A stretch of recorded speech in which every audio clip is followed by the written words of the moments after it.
Hi guys, it's Joanna. I decided that today would be a good day to film the Spider Gene video. However, I have had to refilm it like over a dozen times now because it is so convoluted and complicated and just hard to keep succinct and clear and all this stuff. So for everyone's sake, including my own, I'm just gonna really simplify it because it is a lot to grasp and there are so many more arguments than like just the ones I'm gonna bring up. I'm just gonna bring up the major ones I've heard. For those who need to know ahead of time, I am anti-spider gene. I do think it should be banned. But I want this video to be very civil and I want it to be open for discussion because this is a very opinion-based topic. There's no black and white answer because a lot of it comes down to opinions on ethics and personal moral compass. So because of that, I think it's fair for everyone to know all the arguments and kind of come up with their own opinion themselves. This is just me kind of bringing up what the spider gene is, what the controversy even is, because a lot of people are probably like, how is there controversy within the reptile community? There's a lot. So yeah, and then of course my opinion is just that I'm anti-spider gene. So yeah. But getting into it, what is the spider gene? Because a lot of people probably have no clue what I'm talking about right now. To kind of understand the spider gene better, you first need to really understand that within animal breeding in general, but specifically reptile breeding, there is a lot of money to be made in breeding specific reptiles. For some reason, ball pythons in particular popped off because breeders realized they could manipulate the appearance of ball pythons by identifying which genetic strains they have and figuring out the probability of breeding them into the offspring. And obviously, the more rare the genetic strain, the more expensive the snake is going to be.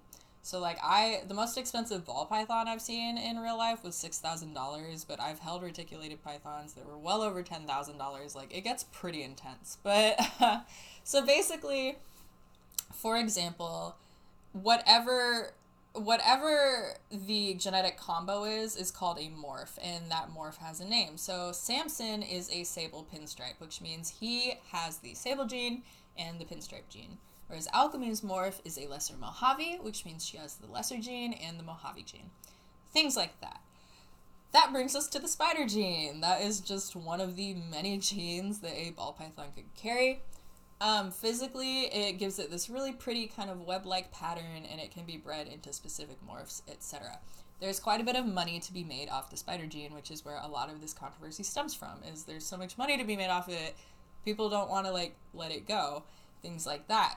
And then on the inverse, people are like, it's important that we let it go and get rid of it and quit breeding it. And that is because a lot of ball pythons with the spider gene have a neurological disorder referred to as a wobble. And not all spider ball pythons have a wobble.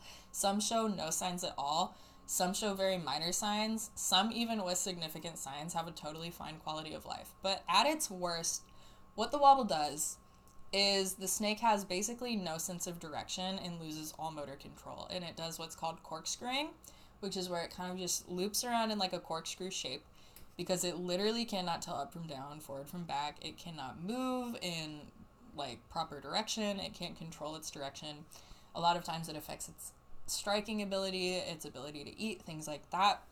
You can look it up, look up the spider wobble in ball pythons, and it's pretty sad. A lot of people think it's cute, kind of like how people will argue that oh, pugs snuff faces are cute, so you should keep breeding it because it's endearing. And it's actually it's pretty traumatizing for the animal. It really affects their quality of life, in my opinion, which is one of the main arguments is does it affect the quality of life? How much? And does it matter? And that kind of brings in a big argument of whether or not this gene is ethical. So the other reason why it is so controversial is a lot of people have argued that we should ban them. And many communities across the world have banned the sale of spider gene to kind of lose the monetary value and hopefully make the gene go extinct altogether. And I am in favor of this just because I think the gene is very unethical, and I don't think it should be monetized for various reasons. But that's kind of where the big controversy comes in, is people who are anti-spider gene are like, it's unethical, we should ban it. People who are pro-spider gene say, we should not ban it, it's totally fine, etc. So, major arguments, I'm just gonna give a few, again, stand in favor of the spider gene, kind of come down to, again, the quality of life. So, the first being that the quality of life isn't that bad or it doesn't matter. So, not that bad, people will argue, oh, like if the snake's quality of life is fine, even if it has a significant wobble, it should be okay. Or if the snake shows no symptoms of the wobble or very minor, it should be okay to breed them. And it's like, sure, but just because one snake is having minor symptoms doesn't mean that the offspring is not going to show severe symptoms. Like, that is not a disqualifier.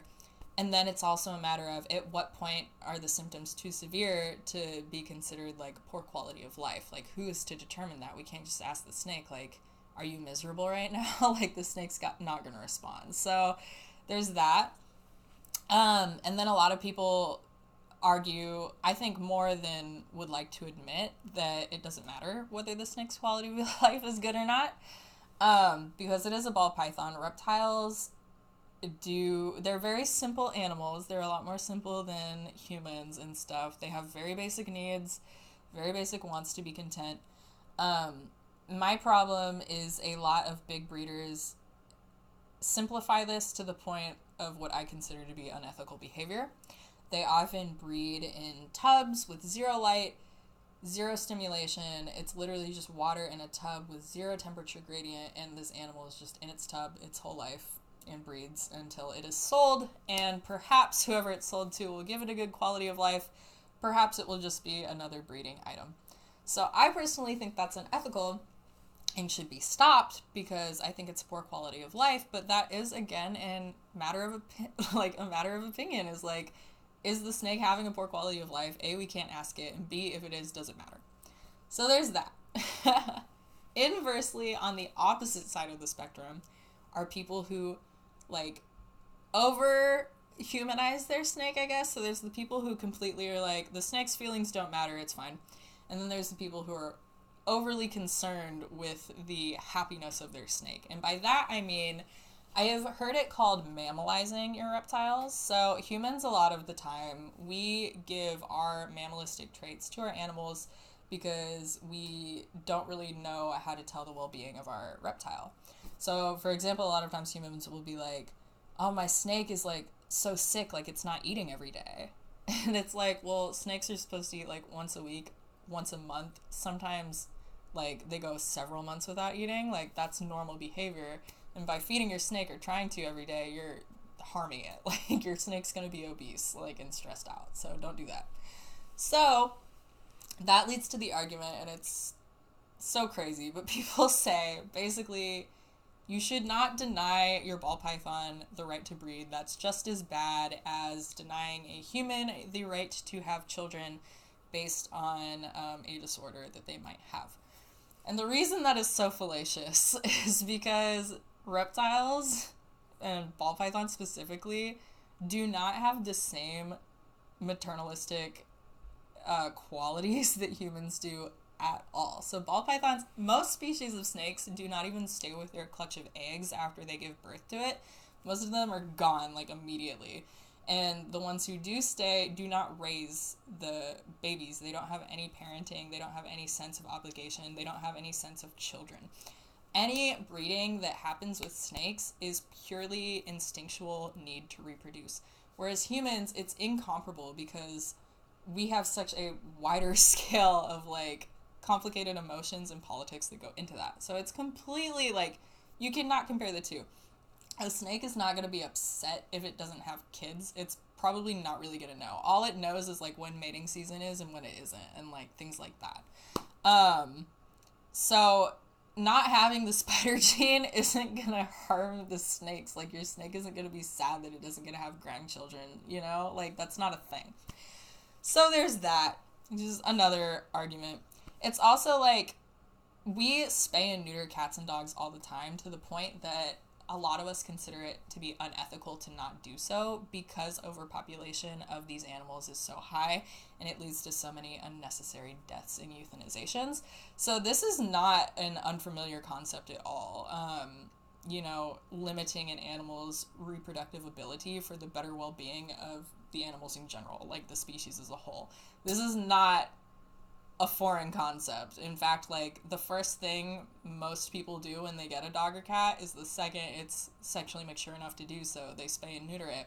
The first thing that happens when it goes to the pound, they spay and neuter it for free. Like, that's just what you do, because it's an ethical question of, like, it is more ethical to limit this animal's ability to produce than to allow it to keep producing and have these terrible quality of life. Like, you're euthanizing the cats and dogs. A lot of times the snakes need to be euthanized because they can't live. For example, there is a morph called the cinnamon morph, or the super cinnamon, which is when you breed two cinnamons together. And they have what are called kinks in their spine, and that's where the spine just has kind of like a severe scoliosis, sometimes so severe that the snake cannot digest. Like, it just is such a, like, drastic angle that the snake needs to be euthanized.